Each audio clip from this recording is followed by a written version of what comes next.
Welcome, ladies, to the Real Estate InvestHER Show, providing inspiration, strategies, and insight to empower women investors to live balanced and financially free lives. Now, here are your co-hosts, Liz and Andresa. Welcome back, ladies. This is Liz. And this is Andresa. Welcome back to the Real Estate InvestHER Show. We are going to be talking about today the importance of wasting your time or not wasting your time on projects that just don't matter. And how do we even evaluate what projects to get into and what projects to stay away from? I love that. I'm all about efficiency, right? And how we use our time. That's our biggest asset, right? Time. Correct. Okay. As you like to say, Andresa, here's the deal. So, Andresa and I do a lot of, talking as friends. We do a lot of talking as partners. We share what's coming up for us. And we also talk about lots of tactical, tangible things that are happening, right?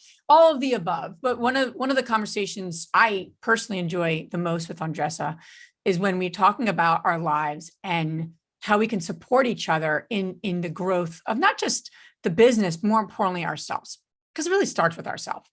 And so we were having one of these conversations recently, and something that came up for us was that, how important it is for us to really evaluate projects, every project, every ask.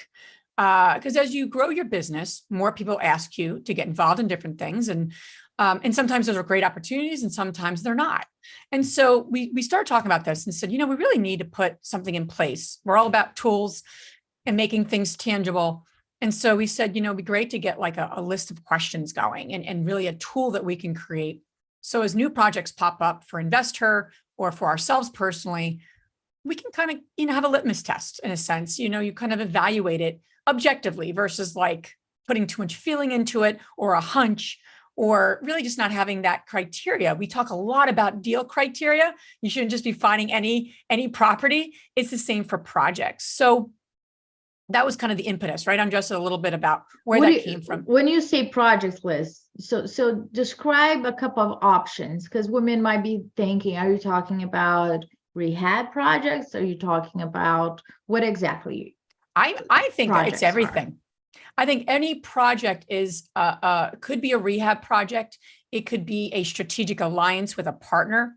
It could be something that has a beginning, a middle, and potentially an end. But it's something in a sense that you're either thinking about getting involved in proactively or you're being asked to get involved in. It could be an event. I think sort of collaboration with another individual. Correct. I'm using project a little loosely. Sure. And I wouldn't say it's like a rehab. It can be a rehab project, but there's so often as service-minded women, I know a lot of the women in our community, when we get asked to do things or something seems like a good idea, is like a little bit of a shiny, object syndrome, we just jump and go on hunch versus really saying, what's the right evaluation for me? So that's that piece of it. So let's talk about that. So the purpose of creating a tool and creating something for yourself, almost like your criteria to get involved in a project or in a new venture, if you will, it could be even a new business, is that what you're trying to do is evaluate. There's always a return on our investment, our time investment, our money investment. We all know that being real estate investors. So you're almost balancing, that I don't see them anymore at parks, but it's the balance beam when one kid gets on and then the other kid goes up and you're balancing, right? You're talking about seesaw? Seesaw. I totally forgot the name of it. Jeez. Look at this, people. Andresa, there's moments that I'm surprised that there's moments at times that I'm surprised that I was born in this country. But anyway, I don't think I was. And I think my parents have been lying to me. But anyway, think of a seesaw.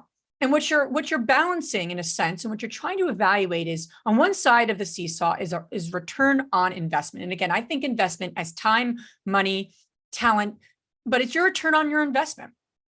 And on the other side is you're considering and evaluating the time that's needed, the energy that's needed, and the money investment. So what you're constantly thinking about is, will the return outweigh or go, however you want to say it, will it outweigh my time, energy, and money investment? Will it at least equate, or will my time, money, and energy be so much higher than my return on my investment? that's what you obviously want to avoid. And we all get into things like that, where the time we put in, the money we put in, especially as entrepreneurs, outweighs what we actually got. And what we want to do is avoid that, right? We want to reduce those situations and be more proactive and mindful. And you got to get focused. So a few things, I'm not going to give you all the questions, but I started to brain dump, really a brain dump of just questions or things that are important. So my first question to you, or my first encouragement to you, is to determine, what does a return on investment look like for you? Is it money? Is it residual income? What type of money? For Andresa and I, as we grow our businesses, right, and our livelihoods, residual income is a really important return. So that's number one. So if that's important, then you'd ask the question, or on your evaluation tool, will this provide residual income or active income, or call it whatever you're looking for? That's a return. The other piece of it is, does this align with my mission, vision, and goals? It's very simple, but we don't often ask ourselves that. Does the partner I'm looking to partner with, does the project, does this move me towards actually what I'm actually trying to achieve in the world? Something that's really important to us, Andresa and I, we've never written it down from that perspective, but anyone we partner with, anyone we do anything with, any project in front of us, does this align with our mission? Will this empower women to live a financially free and balanced life? That's a really important one. Seems obvious, but you got to get connected to it and make sure it does do that. The other important thing on a return perspective is growth. Andresa and I want to grow and serve women worldwide. So for us to evaluate, will this project move us towards growth and expansion, is an important question.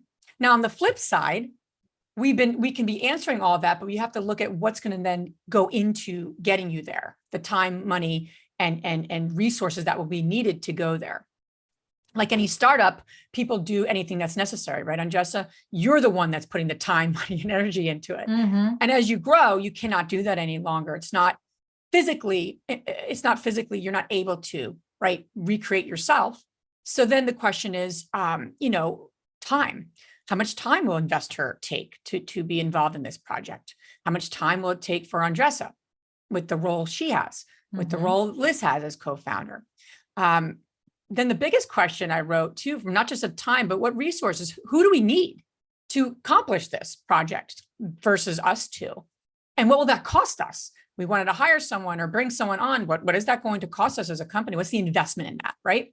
The last thing is, you're evaluating, right, your own time, money, and energy, is the biggest question is the ROI of the project worth the time, money, and energy for both you and your company?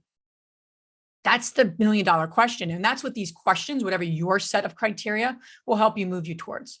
So that's what I have here. I mean, I think it's so important I often say you have to play offense. I like sports analogies. You can't play defense. And when you're playing defense, we do anything, we make anything happen, we just kill ourselves in the process. That means defense. We want to play offense. You know how that works. When you're on offense, you're about to get a goal. That's just the reality. You don't really want to be on defense. You're just trying to defend the goal.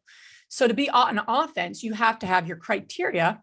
What makes a good project and what will yield where you're headed in terms of your return on your investment? So you can be smart and you're not resentful through the process. That's what you're trying to avoid.